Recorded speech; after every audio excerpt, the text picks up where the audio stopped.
Hello, you beautiful people. Welcome back to my YouTube channel. My name is Lizzie, and here we talk about spirituality, mental health, health and wellness, and so much more. And today I want to talk about healing your relationship with food.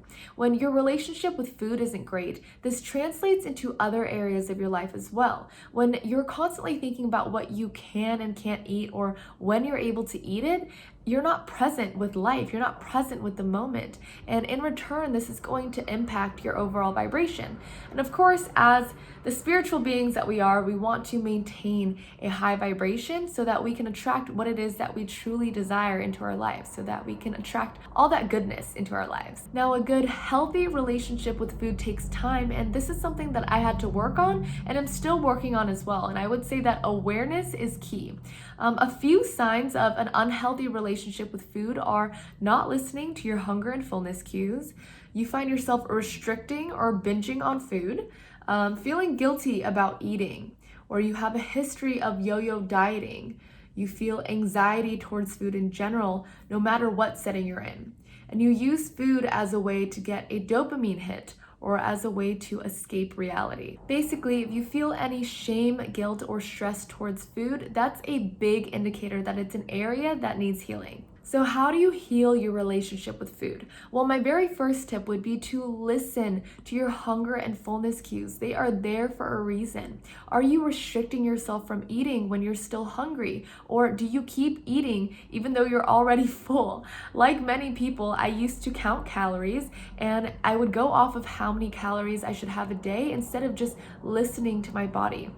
And this did not work for me. I've learned that restricting myself almost always leads to binging, and this is the case for a lot of people as well. And counting calories doesn't allow you to be in tune with your body. You are letting a calculator dictate when you should and shouldn't eat. If you're already full, but you have some extra calories left based on whatever app you're using says, then you may end up eating more and become stuffed. Or if you went over calories, you may try and restrict yourself the next day and then end up binging on whatever later in that day. This can all be avoided if we just listen to our bodies, if we actually stop eating when we're full and we eat when we're hungry. Now, my second tip is to practice mindful eating. This is something that has really helped me develop a better relationship with food.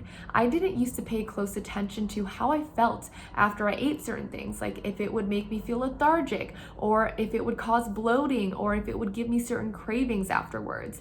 And once I slowed down and really observed how I felt while I was eating certain foods and also afterwards, it made it easier for me to be in tune with how much food I should eat and also make better food decisions as well. For example, if I know that something with refined sugar is going to give me food cravings for the rest of the day, then I opt for the healthier option. I opt for fruit instead, or something with natural sugar. Another example is if I meal prepped for the week and one day I just do not feel like eating that meal, I honor those feelings and I eat a different meal instead, because I know that if I'm satisfied after eating something, then I'm not going to be looking for other options afterwards. My next tip is to eat more whole foods. I didn't know how healing food could be until I incorporated more whole foods into my diet and eliminated a lot of processed foods. The more fresh fruits and veggies that I added into my diet, the better that I felt and the less cravings that I had. And also my energy levels increased. Natural foods are what our bodies should be fueled with. And when we fuel ourselves with things that are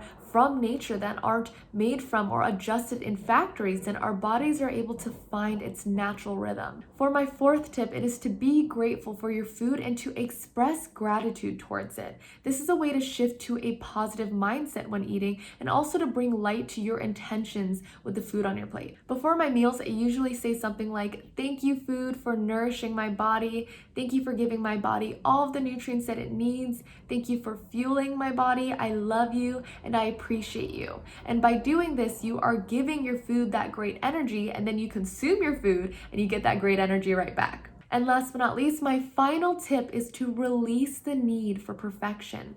Forgive yourself if you eat something that technically is on your unhealthy list. It really is okay. There is no such thing as perfection. And as a reminder, health and wellness is based on what we do the majority of the time. So even if you had that slice of cake, it really is okay. By allowing ourselves to feel satisfied with what we ate instead of feeling guilty, we learn to develop a better relationship with our bodies, and this prevents binge eating down the line.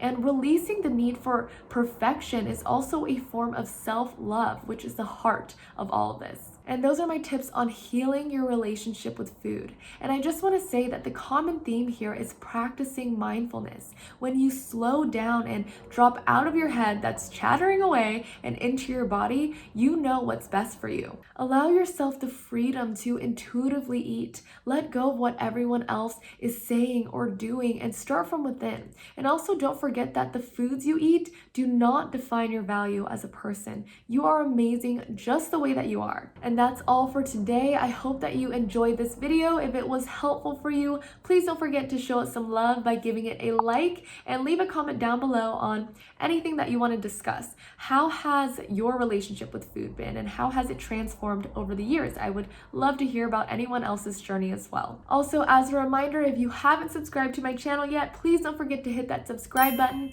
My goal is to create a high vibe, loving community here on YouTube, and I would love for you to be a part of it. Thank you so much for watching. I appreciate you, and I will hopefully see you all very, very soon. I hope you have a wonderful day, and I'm sending you so much love and so much light. Bye.